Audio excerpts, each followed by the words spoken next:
All right, hey guys, what is going on? So back again with another stream. So I'm not gonna talk about the VMAs because I really just don't care about the MTV Music Video Awards or anything about that. But I did wanted to talk about this story because Lady Gaga had received Artist of the Year at the MTV Awards for 2025. So she received it over Sabrina Carpenter, Billie Eilish, Kendrick Lamar, Bruno Mars, The Weeknd, and etc. So she thanks the fans after her acceptance speech at an emotional VMA's acceptance speech. She thanks the fans for Sunday night, and the singer scooped multiple awards at this year's VMAs, including coveted Artist of the Year trophy, taking the stage to accept the moon. Man, she was visibly emotional and had a special message for her fans. And she picked up a total of 4 awards at the event, making her the biggest winner of the night. Gaga already had 18 VMAs before the event, and where she's storing them, she beat out other nominees like Taylor Swift and Beyonce to win Artist of the Year award. Also didn't mention taking to the stage a gothic inspired look. She told fans, "I dedicate this award to the audience. You deserve a stage very much to shine on, and I will give you all my applause. Thank you, little monsters, my fans, for always supporting me and for always supporting the monster in me." She thanked. She also thanked her partner Michael Polanski, saying, "Michael, creating this year with you, beautiful, beautiful dream, and you have been my partner every step of the way. I dedicate this to you, my love." The hit maker was dressed in black Marc Jacobs, grown complete with ruffles and a headpiece, and was definitely a dramatic look. But then you have not to get upstaged by Doja Cat eating lipstick. And she also picked up awards for Best Direction, Best Art Direction, as well as Best Collaboration with her duet "Die with a Smile" with Bruno Mars. Gaga was strutting her stuff on the Mayhem Ball for the past couple of months. The tour wraps up next year in Tokyo, Japan. The singer left the VMAs early in order to perform one of the 2 shows at Madison Square Garden. And that's pretty much all of the story from what I read. So my thoughts pretty much is congrats to Lady Gaga for taking home 4 awards from the VMAs for her album Mayhem and for pretty much Best Art and Art Direction and collaboration with Bruno Mars. That was a really good look for her. Really just goes to show you that real art is pretty much still alive. It's pretty much still going in pop music, and it really is pretty much still there. And it goes to show you all the hard work and all the talent that you pretty much have done as any artist or any musician, all the hard work and talent that you guys can put out. It can all go with plan because of the way of it being perceived throughout the whole entire year. And it can go to show you that anybody who is passionate enough, dedicated enough, and hardcore soundbite and sound minded enough to really just get to that stage and really just show you that you have all what it takes. You have all of the goals. You have all of the resources around you to really get everything in line and get everything keeping everything intact. All you got to do is just take all the talents and all the sustainability within and of itself, knowing that you got all the tools, you got all of everything in front of you. Just being creative and just being free as an artist, that just all goes without plan. And with Lady Gaga, it's like she continues to be as creative as she is, from Disease music video and Abracadabra. You know, both of those were released early on before the album Mayhem in March. And she was just a prime example of what I just stated, being so creative and being so passionate, being so energetic and lively, and also being so crafty with the videos and also her dancing ability. You can just tell that she really cares about the art that she's making. You can tell she really puts a lot of effort into the art and also into the videos and also into the songwriting, just all it alone. Garden of Eden, you can just tell that she really just cares about the art that she's creating. Um, and then in Die with a Smile with Bruno Mars, I'm glad that she won that. That's a beautiful record. I play that all the time, play that all year. That definitely is just a record that just will definitely, years come, will stand the test of time. And also, it goes to show you that you don't you don't just have to just confine with the norms or settle or pretty much be like more in a lot of cases for certain people who go and make mainstream sounding music, more radio friendly, radio commercial songs or mainstream sounding music, but like to confine with the norms and not really get back to the style of essence of music that you really wanted to craft. That you don't get rewarded for those things, but you get rewarded for actually putting in the effort and putting in the basic routines and knowing that, look, I gotta hit these notes, I gotta hit everything, I gotta hit the vocals, the octaves, and the ranges. I gotta hit everything all in the same sequence. So yeah, man, I really like the fact that she received this award. It really just highlights just how big of a year she's had overseas, not just in the United States, but overseas, internationally, and coming back home to really just pretty much take over. She pretty much took over the entire summer with a spring album release. I mean, that just goes without saying. So yeah, man, that's a really good look for her, and and a really good look and a really good outcome to knowing that there's always something to be withheld as an artist, and being creative and being as being passionate, be creative and being authentic as possible.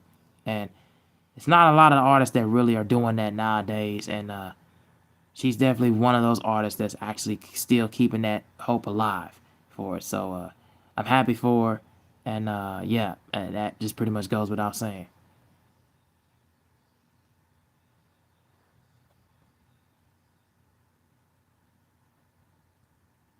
All right, let me see if I have more stuff.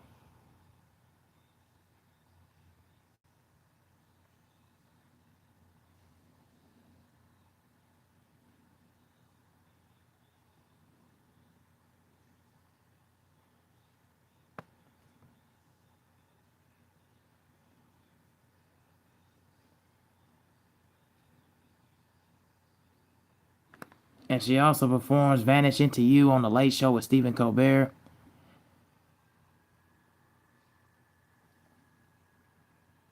on September the 9th, which was she performed the song Monday night from her album Mayhem. She performed "Vanish into You," and she also recorded another song, "Dead Dance," for the hit horror comedy series Wednesday.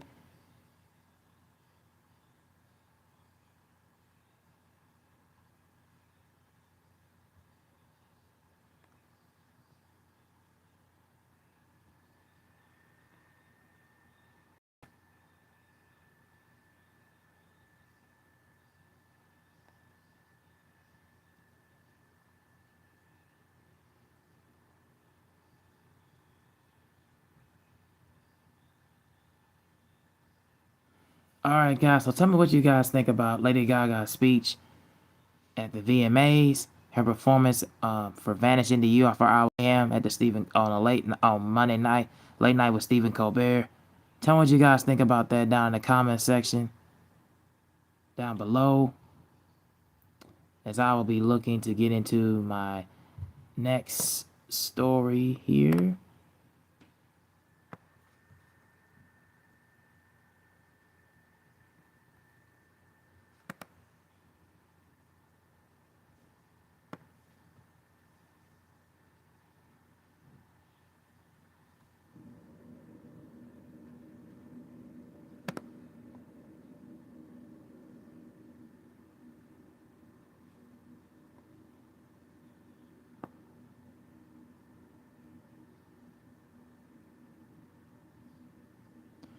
All right, let's look at the WNBA power rankings.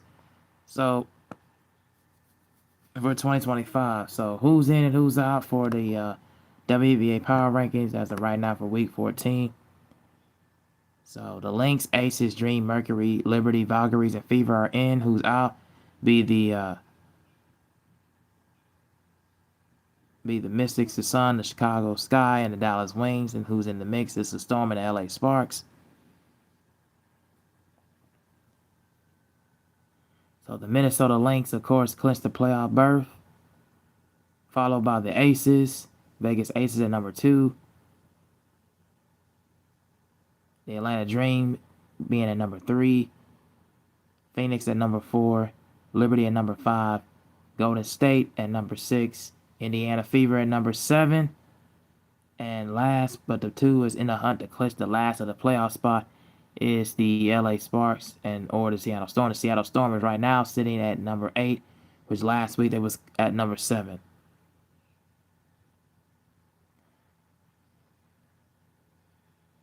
So with everybody eliminated from the playoffs, the Washington Mystics, the Connecticut Sun, the Chicago Sky, and the Dallas Wings. So now we almost have the matchup set. So right now we will be looking at the Seattle Storm facing up against the Minnesota Lynx.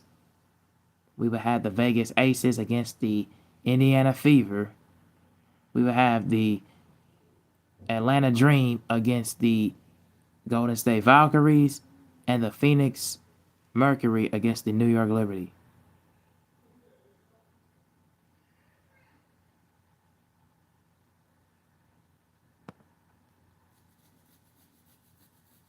So right now, guys, who would you be having to win it all in these first round of the WNBA playoffs if the playoffs had ended today? That would be those matchups. And also, tell me what you guys think. Who would you guys have winning the MVP, the league MVP for the women's WNBA? As that will be my other story. Hold on, let me get that point. Look at that real quick.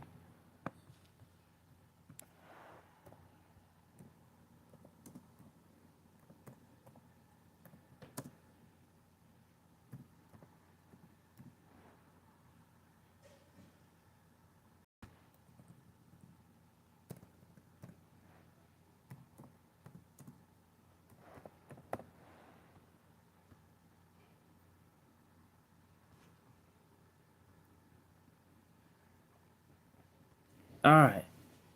So now, has Asia Wilson taken the lead over Napheesa Collier in the MVP race?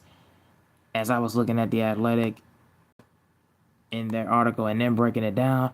So here we go. So entering the final week of the regular season, several WNBA awards remain in balance. Perhaps no race is tightly contested as one for most valuable player, whose reigning MVP Asia Wilson is seeking her 4th trophy in 8 seasons, while Napheesa Collier is chasing her first. The Athletics WNBA writers Ben Pickman and Sabrina Merchant evaluate the state of the race and the debate and the winner of the award. Sabrina Merchant was saying before Collier went down with the ankle injury, Minnesota's 53.1 over the Vegas Aces, the Lynx star seemed to wrap up the MVP award. Even within a month left in the season, Collier was having a dominant season as the best player in the WNBA's best team, leading the league in scoring and plus minus. And Ben Pickman was talking about the Aces haven't lost since the historic dribbling and becoming the 8th team in WNBA history to win 13 straight games. They had moved from the borderline playoff team to one of the title's favorites. The key success has been Wilson, who has forcefully reasserted herself in the MVP discussion. And entering the final week of the season, what do you think about the race? Merchant response with Collier was my favorite so far so long. Minnesota has been head and shoulders above the rest of the league.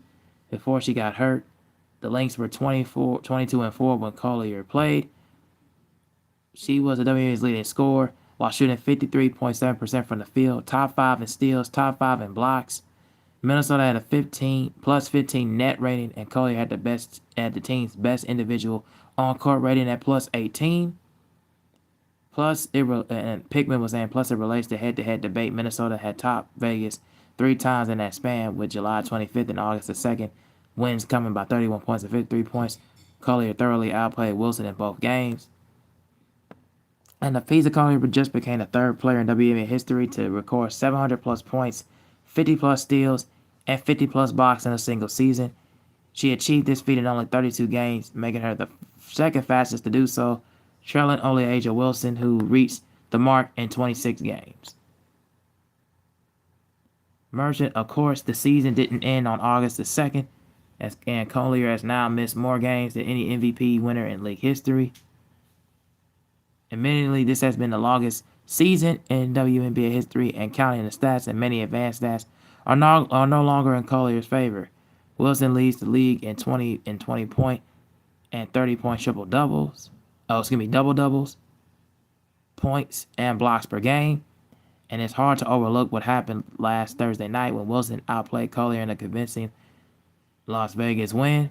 The three-time MVP scored 31 points in a victory, reaching the 30-point mark for a league-leading 12th time.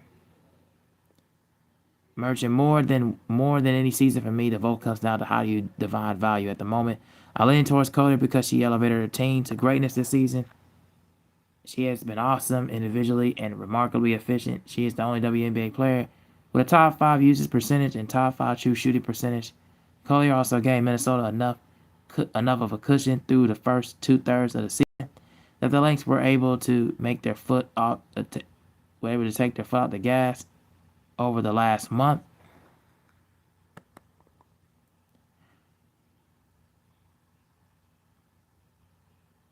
Minnesota's full season net rating of plus 12.5 is on par with what the Aces have posted, plus 13.5 during their 13-game winning streak. She still has the best plus minus of any player in the league, which is a clear indicator of her ability and to add her value to the team.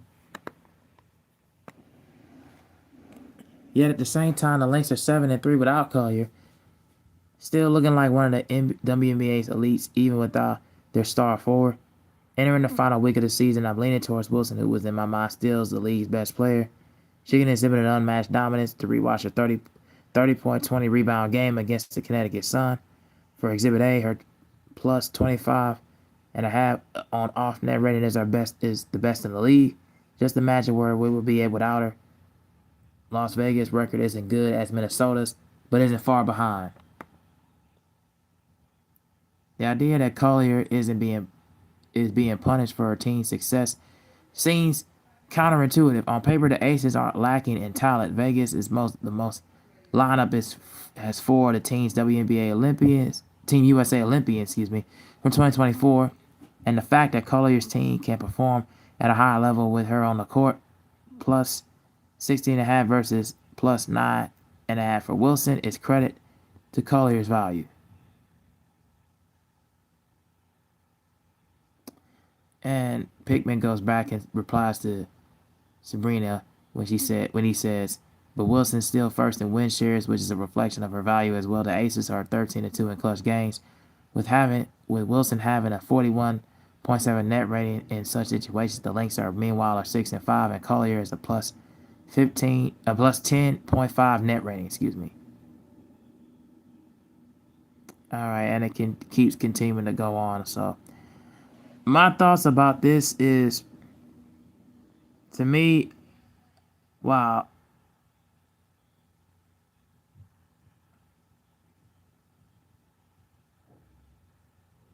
Napheesa Collier's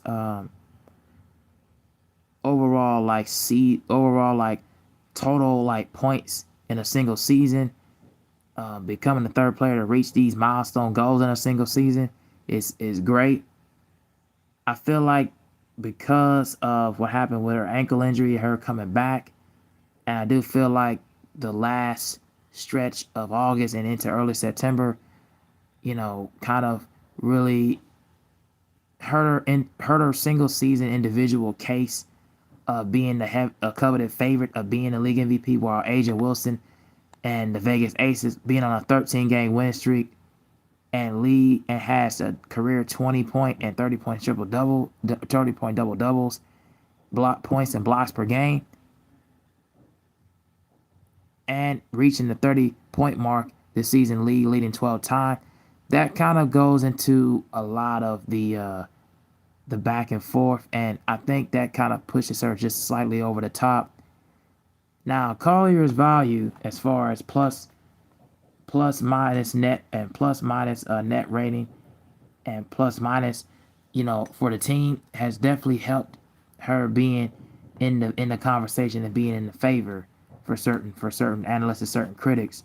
But I feel like the individual stat line, from what I've read and what I've gathered after hearing both of these analysts having a conversation, it kind of just reads to me like a sign that I feel like Age is gonna probably get this one at this point, and I feel like it's gonna really be in her and be in her corner.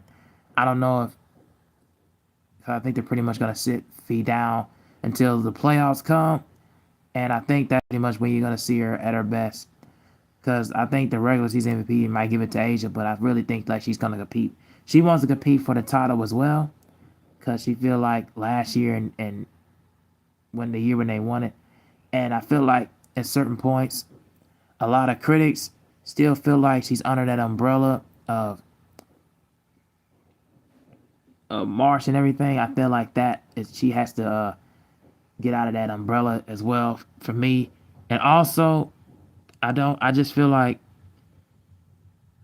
I feel as if for me that Asia's individual statistics overtake as of right now from September the 8th and on forward. I feel like it pretty much overtake Napheesa's Collier's stat line right now because of the injuries of the injury that happened to her the previous month. So that kind of really hurt a little bit of her cause with that. Yeah, you can't help what happened to you on the court, but at the same time, that kind of messed up a little bit part of the case, and it drove Asian and drove a lot of other people in that conversation. So that just to me is what I kind of really must seen it over time. So that's just my opinion. Who I really believe is going to take it at this point. So yeah, tell me what you guys think about the MVP race and who you think is going to win for the WNBA down in the comment section down here below. Um, I am going to be out of here. Thank you all for watching, and I am out. Peace. Like, share, and subscribe, and keep on following.